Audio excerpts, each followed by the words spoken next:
Hello बच्चों। Hello बच्चों, आप सभी लोगों को अपना एसबीसी चैनल में बहुत बहुत बधाई।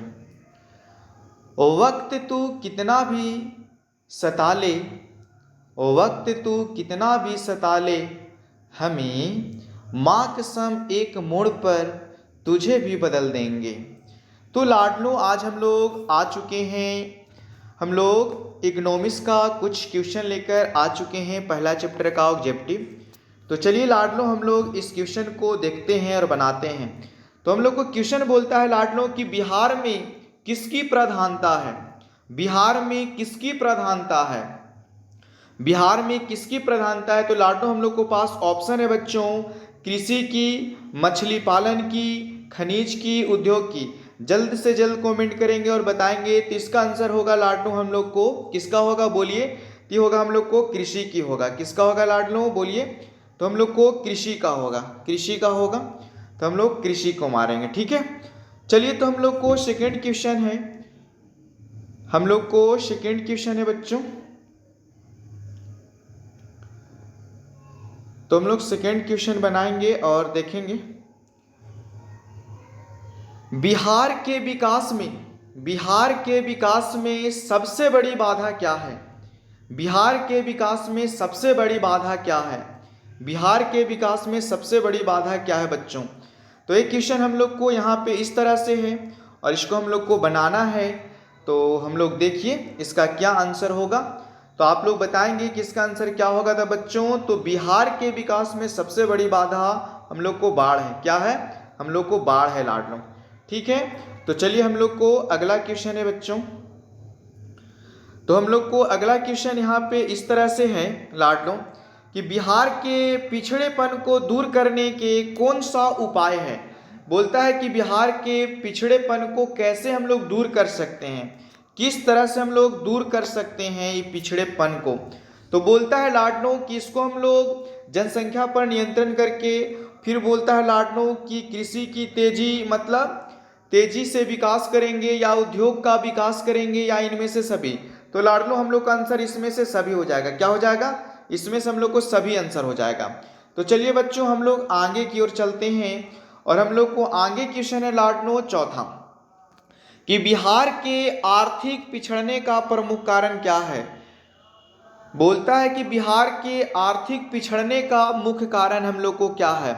जिसको बोलता है बच्चों, मतलब सुखाड़ या बाढ़ कहता है, जनसंख्या में अत्यंत वृद्धि बोलता है, कृषि पर अधिक भार। इसमें से भी लाडलो हम लोग को, इसमें से भी हम लोग को इसका आंसर होगा लाडलो, इसका आंसर होगा हम लोग को बच्चों सभी होगा। क्या होगा, सभी होगा, ठीक है। तो चलिए हम लोग को अगला क्वेश्चन को देखते हैं बच्चों और समझने की हम लोग कोशिश करते हैं। तो बोलता है कि बिहार की कितनी प्रतिशत जनसंख्या, बिहार की कितनी प्रतिशत जनसंख्या अपने जीवन को पालन के लिए कृषि पर आधारित है। तो इसका आंसर तो हम लोग के यहाँ पे लिखा हुआ है लाडलो, ठीक है। तो इसका आंसर हम लोग को बताइए क्या होगा। तो इसका आंसर तो आप लोग के स्क्रीन पे ही है, आप लोग देख सकते हैं कि क्या होगा और क्या नहीं होगा। तो हम लोग को 80% इसका आंसर ठीक ही है, ठीक है। चलिए, तो हम लोग को अगला क्वेश्चन है लाडलो।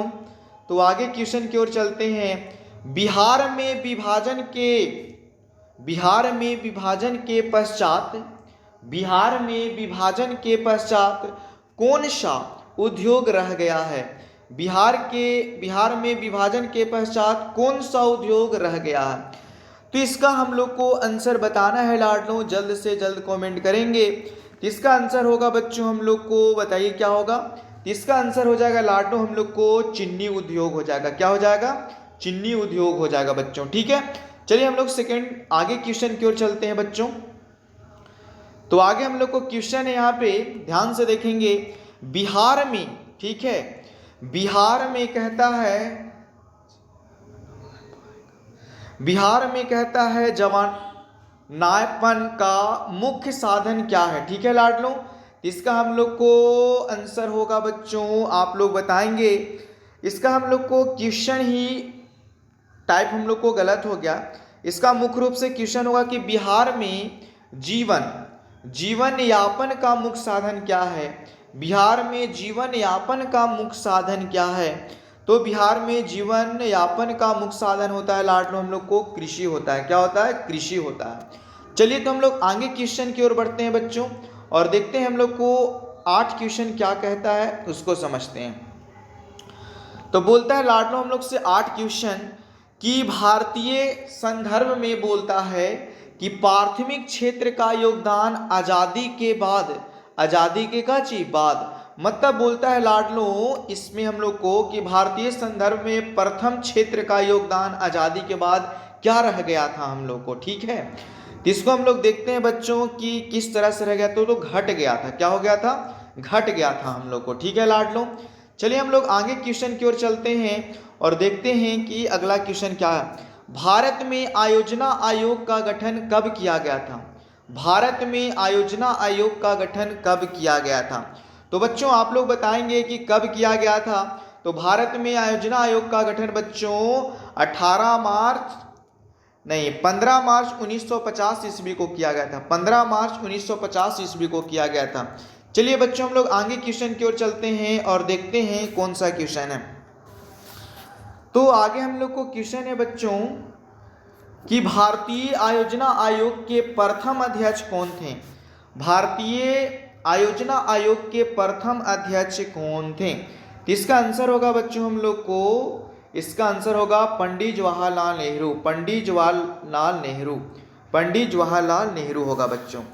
चलिए तो हम लोग को आगे क्वेश्चन है, तो हम लोग आगे की ओर देखते हैं बच्चों कि हम लोग को क्या क्वेश्चन बोलता है, उस पर हम लोग सोचते हैं। बोलता है बच्चों कि भारत के पड़ोसी देशों में किस देश की प्रति व्यक्ति आय सबसे अधिक है? कहता है कि भारत के जो पड़ोसी देश है तो कहाँ पे प्रति आय सबसे अधिक है बच्चों? तो सबसे ज़्यादा प्रति आय, इसका आंसर तो आप लोग के सामने है बच्चों। तो इसका आंसर ऐसे भी हम लोग को डी होता, श्रीलंका का होता। किसका होता? श्रीलंका का होता। चलिए तो हम लोग को आगे क्वेश्चन की ओर चलते हैं और देखते हैं कि भारत की प्रथम पंचवर्षीय योजना का कार्यकाल क्या था?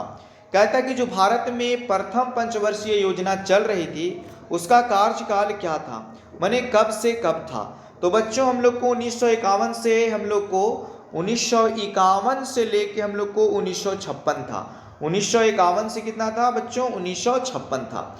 चलिए तो हम लोग आगे क्वेश्चन की ओर चलते हैं और क्वेश्चन हम लोग को स्क्रीन पे है। बोलता है कि भारत में प्रथम पंचवर्षीय योजना की शुरुआत कब हुई थी? भारत में पंचवर्षीय योजना की शुरुआत कब हुई थी लाडलो? तो इसका आंसर हो जाएगा लाडलो 1951 ईस्वी। 1951 ईस्वी हो जाएगा।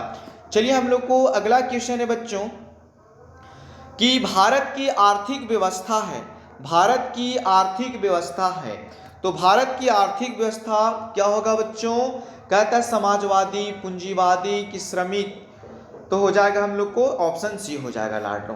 तो चलिए हम लोग को अगला क्वेश्चन है बच्चों कि भारत में नीति आयोग की स्थापना कब हुई थी? भारत में नीति आयोग की स्थापना कब हुई थी? तो भारत में नीति आयोग की स्थापना लाडलो हम लोग को 2015 में हुआ था। 2000 कब हुआ था? 15 में हुआ था। चलिए बच्चों हम लोग को आगे क्वेश्चन है, तो हम लोग को अगला क्वेश्चन है बच्चों यहाँ पे कि भारत के आयोजना आयोग का गठन कब किया गया था? भारत में आयोजना आयोग का गठन कब किया गया था? इसका आंसर होगा बच्चों हम लोग को कि 19 मार्च 1950 ईस्वी को किया गया था।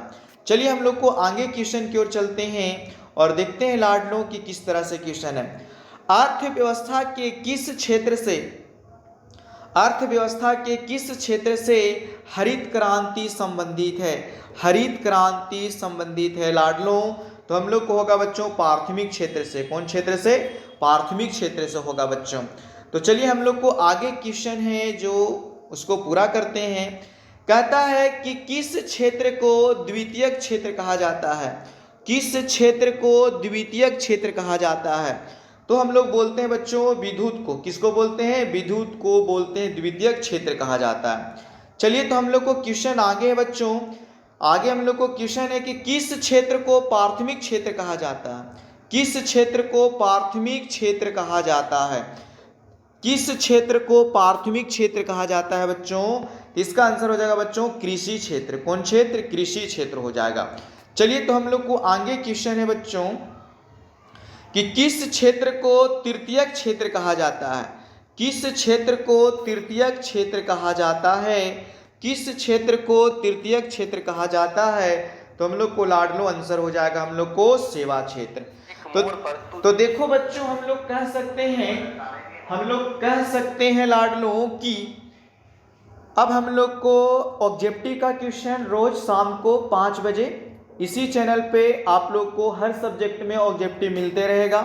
तो आप लोग अपना एसबीसी चैनल के जितने भी वीडियो हैं अपने दोस्तों में शेयर करें। थैंक यू बच्चों, आप लोगों सभी को अपना एसबीसी चैनल पे बहुत बहुत बधाई लाडलो। तो चलिए अब हम लोग कल मिलते हैं। थैंक यू, धन्यवाद।